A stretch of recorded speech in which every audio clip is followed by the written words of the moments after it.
Halo semuanya dan selamat datang. Pernah dengar istilah bed rotting?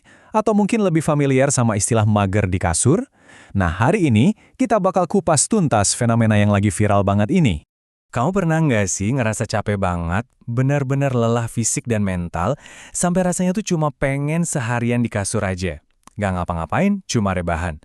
Kalau iya, kamu nggak sendirian kok. Oke, jadi ini dia peta perjalanan kita hari ini. Pertama, kita cari tahu kenapa kita gampang banget capek. Terus kita bedah tren bed rotting itu sendiri. Habis itu kita timbang-timbang, ini sebenarnya bagus apa enggak? Kita juga bakal bahas cara istirahat yang lebih sehat, dan terakhir kita tarik kesimpulan utamanya.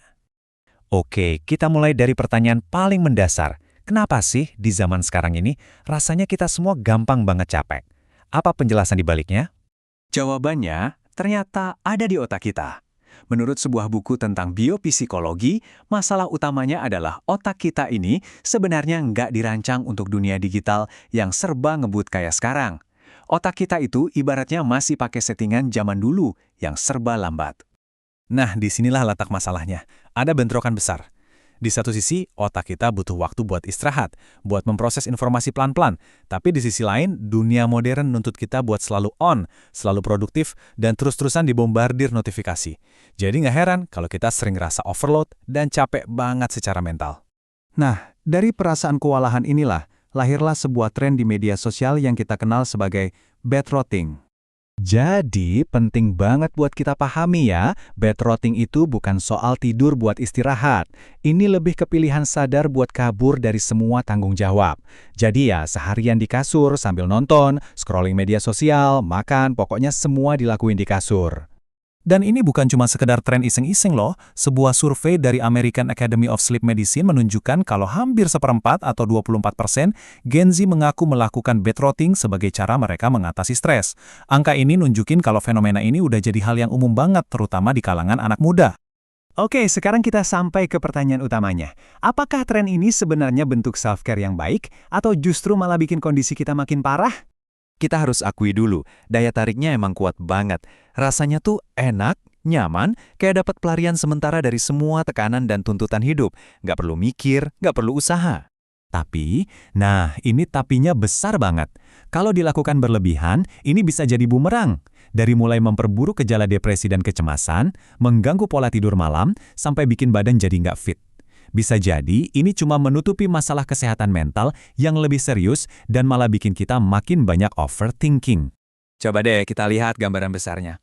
Data dari CDC menunjukkan ada kenaikan gejala depresi sebesar 31% di kalangan anak muda usia 18-24 tahun, hanya dalam rentang 3 tahun. Ini ngasih kita konteks bahwa kesehatan mental itu isu yang serius. Jadi kita harus hati-hati banget membedakan mana istirahat yang sehat dan mana penghindaran yang justru merusak. Terus gimana dong solusinya? Yuk kita bahas beberapa cara yang lebih sehat dan lebih cerdas buat istirahat dan isi ulang energi yang juga disaranin sama para ahli. Nah, alih-alih seharian pasif di kasur, para ahli menyarankan istirahat yang lebih terencana dan aktif. Misalnya, jadwalkan waktu istirahat yang jelas. Coba deh pemulihan aktif, kayak jalan santai atau peregangan ringan. Ketemu teman buat ngobrol santai juga bisa jadi pengisi energi sosial yang ampuh. Dan yang paling penting, coba deh kasih batasan sama gadget dan keluar sebentar buat kena udara segar. Kuncinya adalah istirahat yang disengaja, bukan pelarian. Oke, kita sudah sampai di bagian akhir. Jadi, apa nih kesimpulan yang bisa kita ambil dari semua ini? Kutipan dari ahli kesehatan mental, Ben Fox, ini menurut saya ngerangkum semuanya dengan sempurna. Istirahat itu vital, penting banget, tapi fungsinya itu untuk melengkapi hidup kita, bukan untuk menggantikan hidup kita. Jadi, intinya adalah soal keseimbangan. Sesekali ambil waktu seharian buat mager dan recharge itu nggak apa-apa, wajar kok. Tapi, ini jadi masalah besar kalau udah jadi kebiasaan dan cara utama kita buat lari dari kenyataan. Nah, sebagai penutup, coba deh kita semua renungkan pertanyaan ini. Apakah cara kita beristirahat selama ini beneran bikin kita pulih atau malah sebaliknya? Coba tanyakan itu pada diri sendiri. Terima kasih banyak sudah menyimak.